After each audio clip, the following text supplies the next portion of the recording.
안녕하세요. 어깨치료사 백창입니다. 오늘 이 시간에는 팔을 안쪽으로 돌리는 어깨 힘줄이 떨어진 채로 모르고 오랫동안 사용했을 때 점점점 사가서 없어져 버리는데, 이럴 때 어깨 힘줄 이전술로 해서라도 고쳐야 되는데, 오늘은 이런 어려운 어깨 힘줄 이전술이 어떻게 하는지 애니메이션을 가지고 설명해 드리도록 하겠습니다.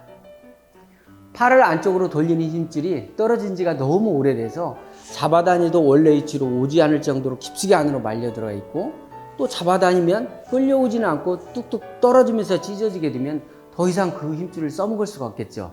그러면 다른 힘줄을 끌어다가라도 그 힘줄 역할을 대신하게 해줘야 되는데, 아무 힘줄이나 끌어다 그렇게 할 수는 없습니다.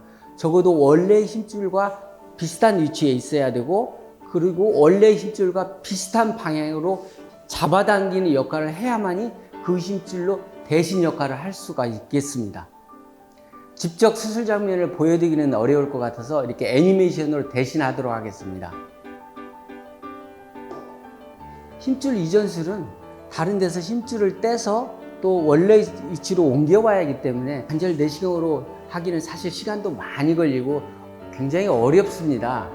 원래 팔을 안쪽으로 돌리는 근육이 원래 자리에서 떨어져서 깊숙이 안으로 말려 들어가 있고, 또 길이도 짧아져 있기 때문에 원래 위치대로 끌어 잡아당겨서 오지는 않습니다. 그래서 아래쪽에서 떼서 위로 옮기는 수술을 하게 되는데, 설령 MRI상 이 힘줄이 잡아당겨서 봉합이 어렵겠다고 판단이 되더라도 실제 수술방에 들어가서는 관절 내시경으로 먼저 한번, 마지막으로 한번 정말로 이게 봉합이 불가능한지 한 번 더 당겨보는 과정을 꼭 거치게 됩니다. 역시 잡아다니도 오지 않습니다. 그래서 아래쪽에서 두 개의 힘줄이 있는데, 그 중에서 하나를 떼서 광배근을 떼서 원래 견갑하근이 붙어있던 자리로 옮기게 됩니다. 광배근은 워낙 1mm 정도뿐이 안 되는 워낙 얇은 힘줄이기 때문에 그냥 잡아다서 꼬매두면 나중에라도 사용하다가 찢어질 우려가 아주 많습니다. 그래서 옮기는 과정에서 힘줄 주변을 실로 이렇게 촘촘히 말아서 잡아당겨도 떨어지지 않도록 준비를 하게 됩니다.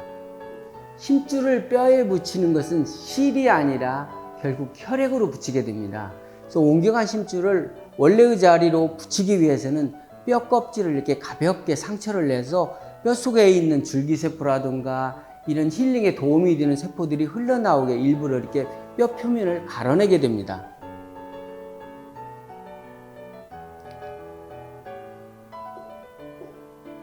그런 다음에 뼈에, 지금은 애니메이션이라 뼈에 이렇게 실로 꾸미는 장면이지만 실제는 아주 쉽게 이런 용도에 쓸 수 있게 실 달린 앵커가 있어서 앵커를 뼈에 고정한 상태에서 이 힘줄을 뼈에 단단하게 고정해주는 방법을 사용하고 있습니다. 이렇게 옮겨간 광배근은 떨어져서 봉합을 할 수 없는 견갑 하근 역할을 대신하게 됩니다. 수술하면서 늘 느끼지만 의사는 부속을 고치는 사람이 아닙니다. 환자의 불편과 아픔을 공감할 수 있는 공감 능력을 늘 가지고 있어야 되겠고, 늘 수술하면서 치료하면서 지금보다 더 좋아지게 할 수 있는 방법이 뭘까, 이런 생각들이 아주 몸의 습관처럼 돼 있어야 됩니다. 어깨 속에서 뼈를 붙잡아 주는 것은 결국 근육과 힘줄이라서 이렇게 힘줄이 한 주먹이라도 아쉬운 형국입니다. 힘줄을 아래서 옮기기는 했지만 조금 더 한 주먹 힘줄이라도 아쉬운 형국이라 어쨌든 주변에 떨어져서 정상적으로 봉합해서 사용할 수 없지만 새로 옮겨간 힘줄 옆에 이렇게 나머지 힘줄 찌꺼기라도 최대한 잡아서 옆에다 이렇게 붙여주게 됩니다. 이렇게 해서 어깨 속에서 뼈가 흔들리는 것도 좀 덜 흔들리게 막아주기도 하고, 팔을 안쪽으로 돌리는 새로운 광배근의 역할을 거들게 만들어주고 있습니다.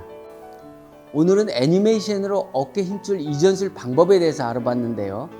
다음 시간에는 여러분들이 궁금해하시는 어깨 힘줄 이전술 하고 나서 그 결과가 어떤지 알아보도록 하겠습니다. 어깨는 날개입니다. 어깨치료사 백창이었습니다.